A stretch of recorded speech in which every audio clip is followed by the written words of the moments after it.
Quels sont les symptômes d'une colopathie fonctionnelle d'un intestin irritable? Bienvenue à vous dans cette nouvelle vidéo, je suis ravie de vous retrouver. Je m'appelle Coralie Béguin, je suis naturopathe spécialisée dans les troubles digestifs chroniques. J'accompagne les personnes à travers des consultations, mais aussi à travers le programme en ligne Supprimer ses troubles digestifs et régénérer ses intestins en 6 mois. Si ça vous intéresse d'en savoir plus sur le programme, le lien est juste en dessous, il faut juste dérouler la barre d'informations. Alors je suis ravie de vous retrouver pour cette nouvelle vidéo aujourd'hui qui m'a été beaucoup demandée. Quels sont les symptômes? Coralie, est-ce que tu peux nous aiguiller justement? Comment savoir si on est atteint de colopathie fonctionnelle ou d'intestin irritable? Alors juste avant, pour préciser sur cette vidéo, je ne suis pas médecin, donc je ne suis pas habilitée à diagnostiquer. Tout ce que je vais vous énoncer dans cette vidéo, ce sont basés sur des faits, des retours de tout ce que j'ai eu, que ce soit dans le programme en ligne, dans les ateliers physiques ou encore via les consultations. Donc c'est vraiment basé sur l'expérience et sur les faits que je peux observer par rapport au retour des personnes que j'accompagne. Alors tout d'abord, quand vous avez tout le temps mal au ventre, en fait, très souvent on va plus se porter sur le fait de savoir que peut-être vous souffrez d'intestin irritable ou de colopathie fonctionnelle. Ça veut dire quoi? Ça veut dire qu'au moins 3 à 4 fois par semaine, vous avez des maux de ventre qui sont chroniques.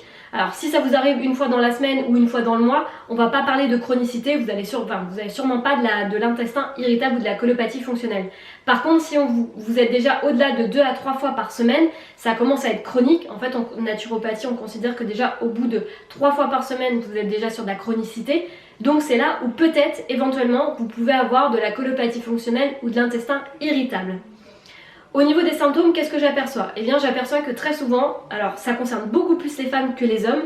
Pourquoi? Eh bien alors déjà parce que aussi les hommes souffrent en silence, ils ne disent rien, ils ont d'autres problèmes, mais très souvent les femmes, elles sont, on va être plus, on va plus se prendre en main parce qu'on a du mal à se supporter comme ça, et très souvent aussi parce que l'alimentation entre un homme et une femme varie, n'est pas forcément la même.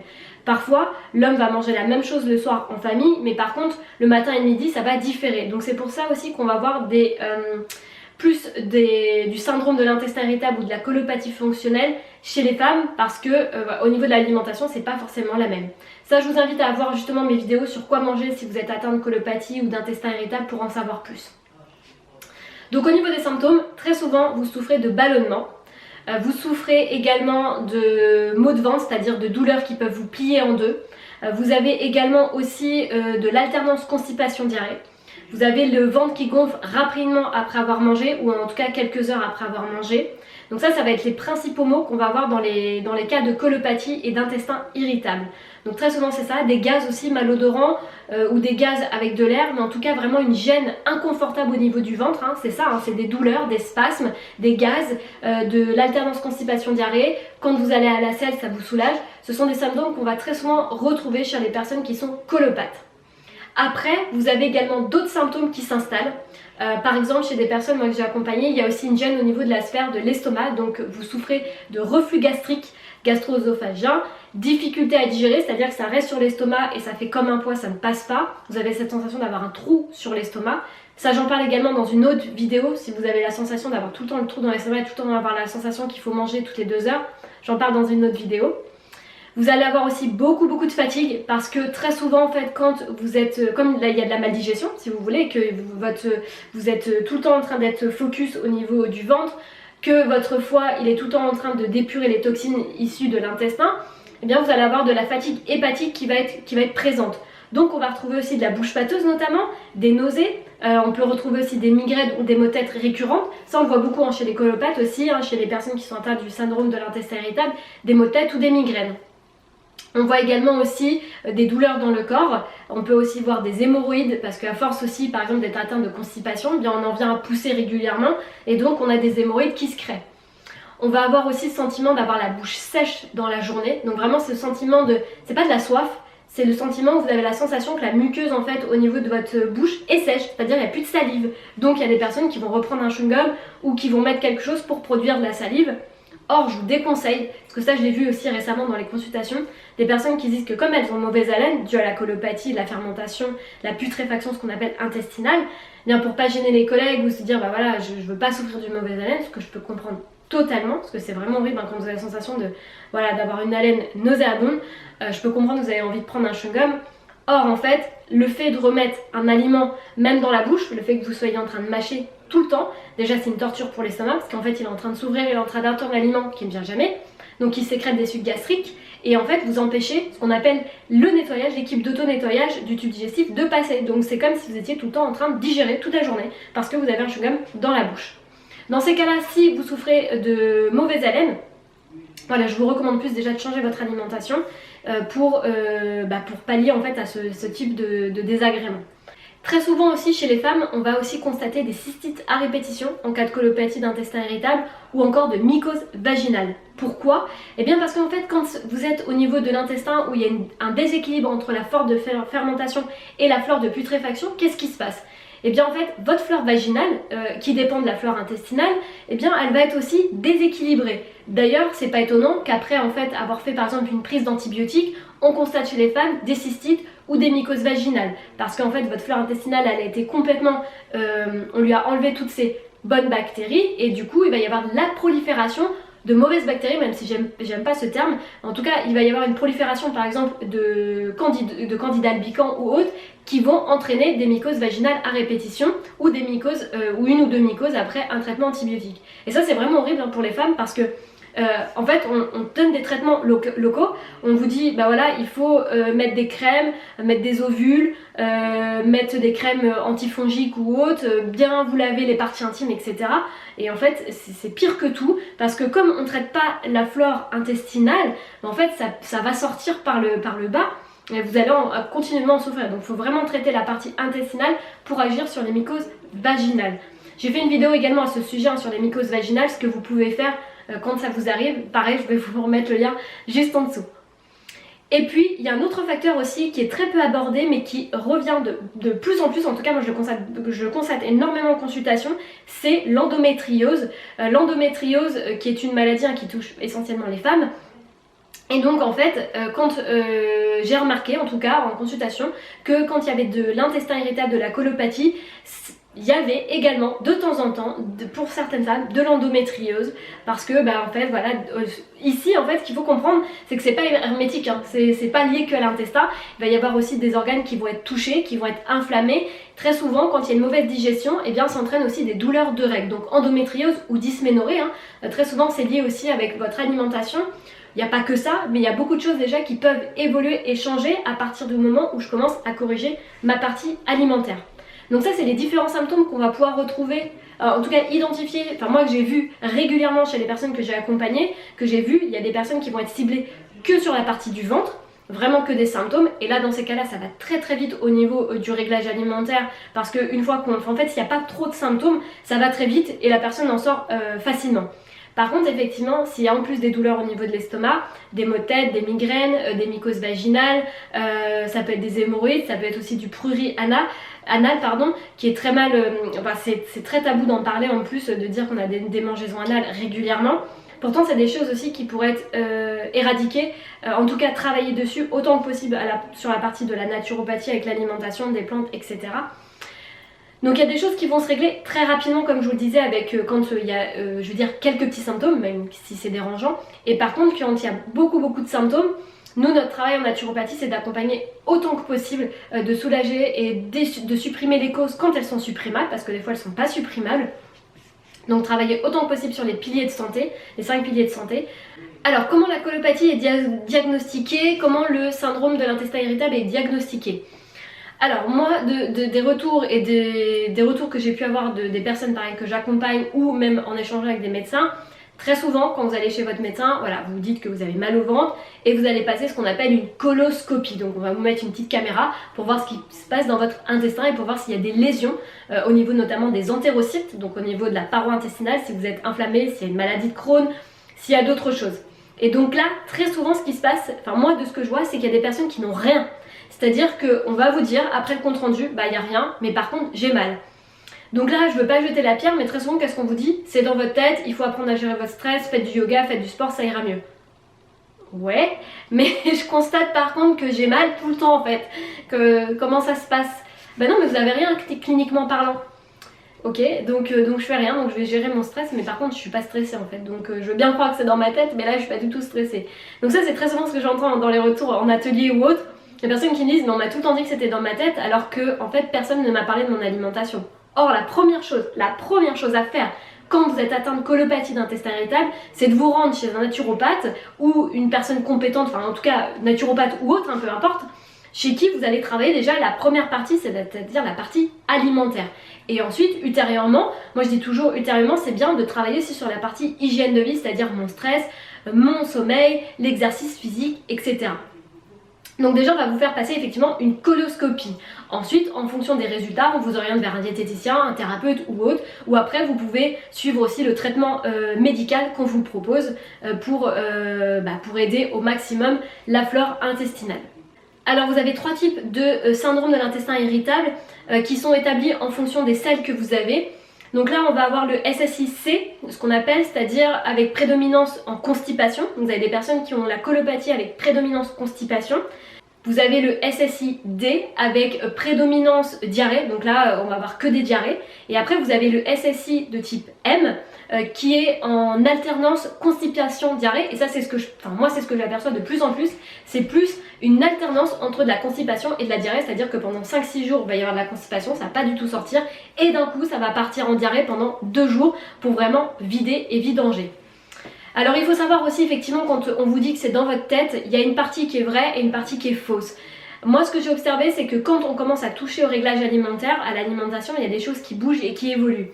Par contre, il est vrai que vous avez ce qu'on appelle le système nerveux entérique qui est lié au niveau des intestins et qui communique avec le cerveau. En fait, c'est pour ça qu'on appelle ça le deuxième cerveau, c'est parce que le système nerveux entérique où il y a des neurones, ces neurones-là en fait vont informer au niveau de l'intestin ce qui se passe, au niveau de l'inflammation, si vous avez faim également, s'il y a de la porosité, etc.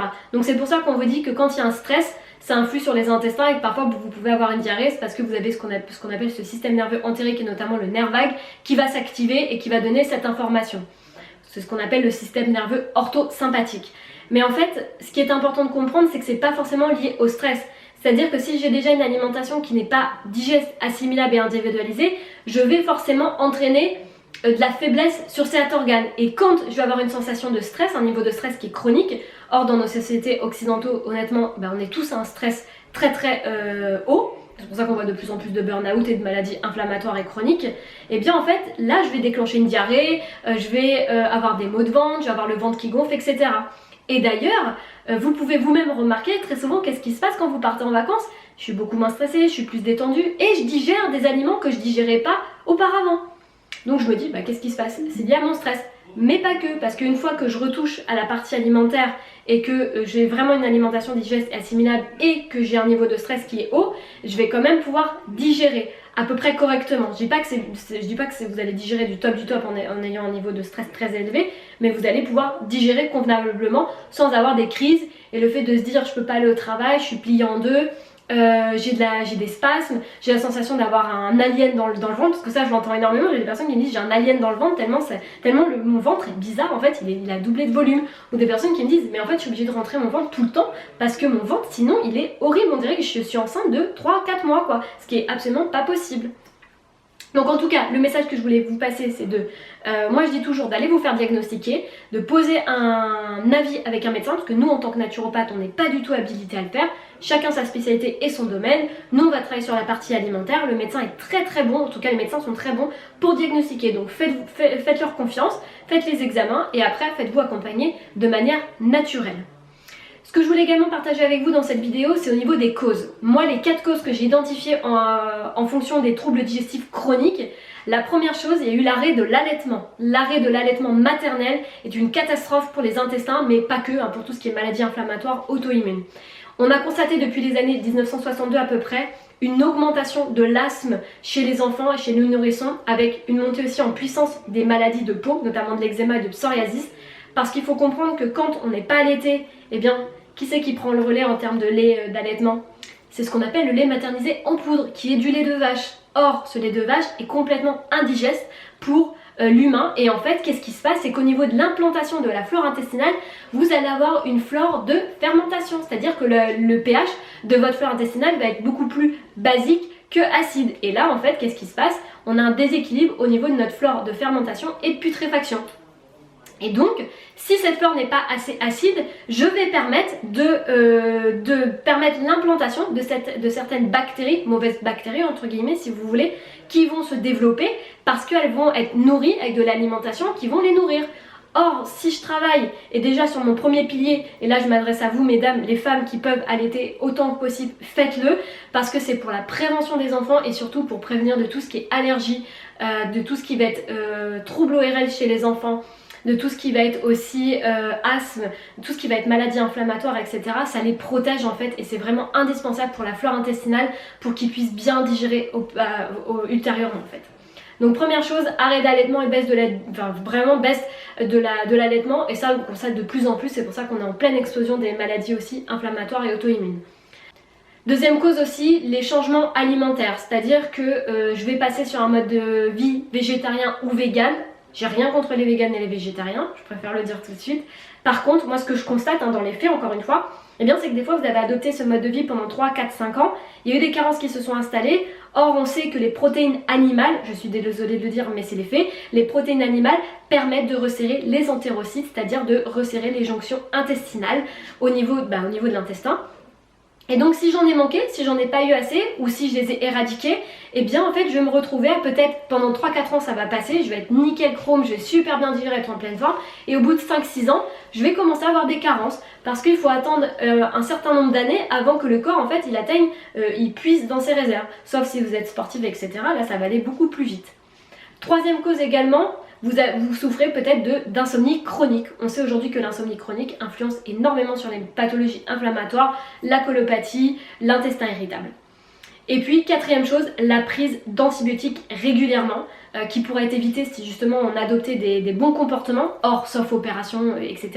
Mais si par exemple on évitait la prise d'antibiotiques régulièrement pour des troubles ORL ou encore des cystites à répétition, eh bien j'éviterai d'à chaque fois de balayer en fait tout ce qui est bonne flore intestinale, en tout cas toute ma flore intestinale qui part en lambeaux à travers les antibiotiques. Et ça je le constate très souvent malheureusement, on me dit très souvent à la suite d'antibiotiques de prise régulière pour de l'acné par exemple, des personnes qui me prennent des antibiotiques sur du 3 à 6 mois pour traiter l'acné, honnêtement c'est une catastrophe, s'il vous plaît ne faites pas ça, allez voir une personne qui soit spécialisée vraiment dans la peau, dans l'alimentation pour traiter votre acné, mais s'il vous plaît ne prenez pas des antibiotiques. Je sais à quel point c'est très dur l'image quand on a énormément d'acné, qu'on est une jeune fille adolescente, on se dit de toute façon on s'en fout, on est prêt à prendre tous les traitements même si on doit se déglinguer la santé, parce qu'à un moment en fait c'est notre image, notre estime de soi et notre amour de nous-mêmes. Je comprends tout à fait, vraiment je comprends vraiment ça, mais s'il vous plaît pour votre santé et pour même ultérieurement pour votre santé d'après en fait, allez voir quelqu'un de spécialisé sur la partie alimentaire et sur l'hygiène de la peau. Il y a des solutions naturelles qui existent, hein. Ça j'ai fait une vidéo sur ça pour vraiment éviter cette prise d'antibiotiques qui est pour moi aussi une des causes qu'on va retrouver chez les colopathes et l'intestin irritable. Donc attention à votre prise d'antibiotiques, j'ai pas dit que c'était mauvais, je dis que c'est mauvais sur du chronique, sachant qu'il y a d'autres choses à faire, qu'on pourrait faire, qui pourraient être beaucoup plus mis en avant plutôt que de faire ce genre de choses.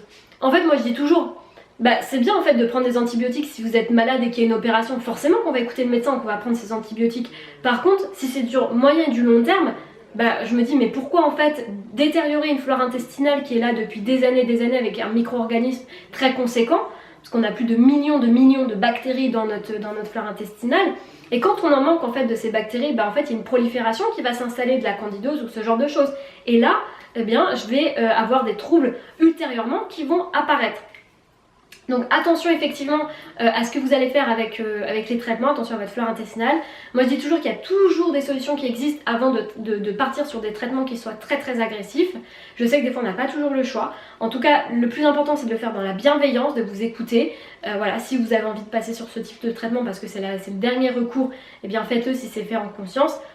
Moi je dis toujours, allez voir des thérapies naturelles, faites-vous accompagner parce qu'il y a toujours d'autres solutions avant d'éradiquer complètement une flore intestinale.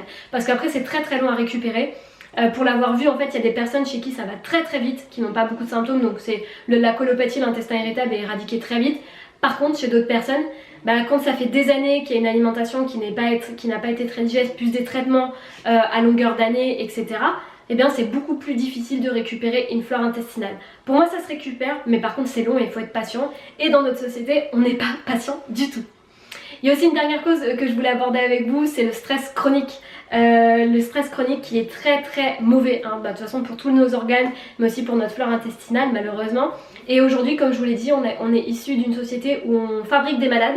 On n'est pas dans une société qui favorise la bonne santé. On voit de plus en plus de malades. Alors on vieillit plus vieux, mais par contre on vieillit en moins bonne santé. Donc on pourrait se poser des questions quand même. Et donc on est dans une société qui favorise vraiment moins la bonne santé. Donc on a des conditions de vie qui sont meilleures. Mais par contre on a un stress chronique constant que je vais favoriser. Je vais installer un terrain inflammatoire propice au burn-out, à la dépression. Je vais installer un terrain propice aussi à la maldigestion, à des migraines chroniques, à des plaques aussi de psoriasis ou ce genre de choses, parce que je suis à un tel niveau constant de stress que mon corps au bout d'un moment il sait plus activer ce qu'on appelle le système nerveux parasympathique qui nous permet de digérer. Donc je suis tout le temps en ortho, et l'ortho c'est la fuite, c'est le combat, c'est le stress. Et en fait si j'active pas mon parasympathique pour me reposer et digérer, à un moment ça part en sucette. Et du coup, excusez-moi du terme, mais c'est exactement ça. Et si je n'ai pas le système nerveux parasympathique qui est activé, qu'est-ce qui se passe?